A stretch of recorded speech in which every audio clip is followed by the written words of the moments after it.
ታሪኩ የሚጀምረው የሰው ልጅ ራሱን ጥፋት በራሱ ላይ ሲያመጣ ነው።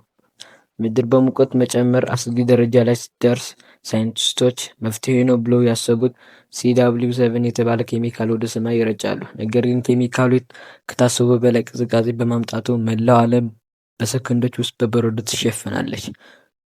ሕይወት ያላቸው ነገሮች ሁሉ ያልቃሉ። የተረፉ ጥቂት ሰዎች ዊልፎርድ በተባለ ባለሀብት በሰራው በራሱ ኃይል ለዘላለም የሚጓዝ ረዥም ባቡር ውስጥ ተሳፍረው ብቻ ናቸው። ባቡር ላይ 17 ዓመታት አልፏል። ባቡሩ ውስጥ ያለው ሕይወት በሁለት ጽንፍ የተከፈለ ነው። ከኋላ ክፍል ያሉት ሰዎች በጨለማ እና በረሃብ የተጎሳቆሉ ናቸው። ምግባቸው በቀን አንድ ጊዜ የሚሰጣቸው ሲሆን ፕሮቲን ብሎክ የተባለ ጥቁርና የሚያስጠላ ጄሊ መሰል ነገር ነው። ዊልፎርድ አልፎ አልፎ ወታደሮችን እየላከ ሕፃናት ለልዩ ስራ በማለት በኃይል እየነጠቀ ይወስዳል። ይህም በሰዎች ላይ ከፍተኛ ቁጣ ፈጥሯል። የአመፁ ጅምርና የመጀመሪያው ግጭት ከርቲስ የተባለው ወጣትና ጓደኛ ኤድጋር ሽማግሌው ጂሊያም ጋር በመሆን አመፅ ያቅዳሉ። መጀመሪያ ያደረጉት ነገር ወታደሮች የሚጠቀሙበት ጠመንጃ ጥይት እንደሌለው ማረጋገጥ ነበር። ከርቲስ ይህን ያወቀው ባለፈው አመፅ ወታደሮቹ ጥይት ተኩሰው ሳይሆን በዱላ ስለደበደቧቸው ነው። አመፁ ሲጀመር የመጀመሩ መሰናክል የበሮች ኮድ ነበር። ለዚህም ሲባል እስር ቤት ወስደው በረዶ ሆኖ ተቀምጦ የነበረው ናምጎን ወይም የባቡሩ ሴኩሪቲ ሲስተም የሰራው ሰው እና ሴት ልጁን ዮናን ያስፈታቸዋል። ናምጎን የሚከፈልበት በገንዘብ ሳይሆን ክሮኖን ለሚባል አደንዛዥ ዕፅ በነጭ ቆርቆሮ ውስጥ ያለ ነው።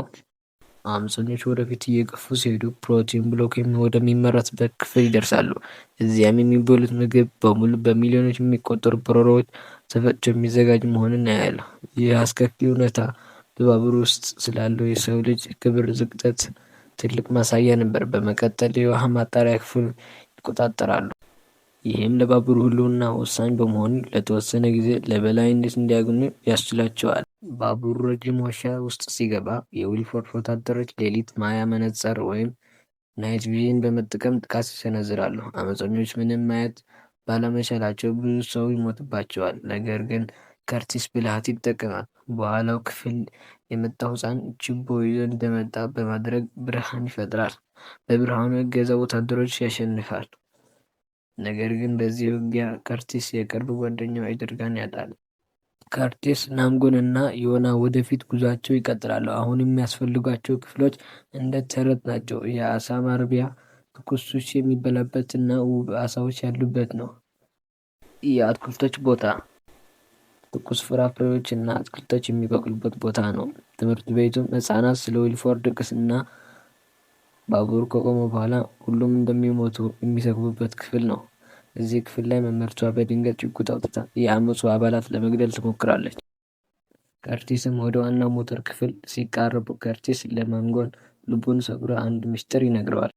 ባቡሩ መጀመሪያ ሲንቀሳቀስ ምግብ ስላልነበረ የኋላው ክፍል ሰዎች እርስ በርስ ይበላሉ ነበር። ከርቲስ ራሱ አንዲት እናት ገድሎ ልጇን ሊበላ ሽማግሌው ጂሊያም እጁን ቆርጦ በመስጠት ሕፃኑ እንዳድነው ይናዘዛል።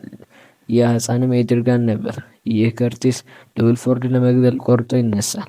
ከርቲስ ብቻውን የዊልፎርድ ክፍል ይደርሳል። ዊልፎርድ ግን አልገደለውም። ይልቁኑ ወይን እያገበዘ አንድ አስደንጋጭ ነገር ነገረው። የባቡሩ ሕዝብ ቁጥር ለመመጣጠን ወይም ፖፑሌሽን ኮንትሮል ለማድረግ በየጊዜው አመፅ እንዲነሳ እናደርጋለን። እኔና ጊሊያም የምናገናኝ ወዳጆች ነን ይለዋል። ከርቲስ ዓለም ሁሉ ይናወጣል። ዊልፎርድ በመቀጠል እኔ አርድቻለሁ፣ ባቡሩ አንተ ሰጥቻለሁ ይለዋል። በዚህ መሃል ዮና ወለሉን ከፍታ ስታየው ከርቲስ የሚረብሽ ትዕይንት ያያል። የባቡሩ ማሽን መለዋወጫ ሲበላሹ ዊልፎርድ የኋላ ክፍል ሕፃናት በማሽን ውስጥ ባቡሩ እንደ ማሽን እየተጠቀማቸው እንደሆነ ያያል። ከርቲስም ሕሊናው ያነቃል። ናምጎን ከውጭ የሚሰበስበው በረዶ እየቀለጠ መሆኑን ስላወቀ ባቡሩ ሰብሮ ለመውጣት እያጠራቀመው ክሮኖን ወይም ፈንጂ ይጠቀማል። ከርቲስ አንድ ሕፃን ለማዳን ሲል እጁን በማሽን ውስጥ ይሰዋል።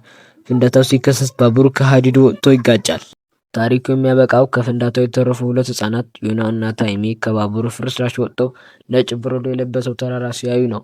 በሩቅ ደግሞ አንድ የበረዶ ድብ ወይም ፖላር ቢር ይታያል። ይህ ደግሞ ተፈጥሮ ራሷን እንዳሳደሰችና ከባቡር ውጭ ሕይወት ለመቀጠል እንደሚችል ትልቅ ተስፋ ሆኖ ፊልሙ ይጠናቀቃል።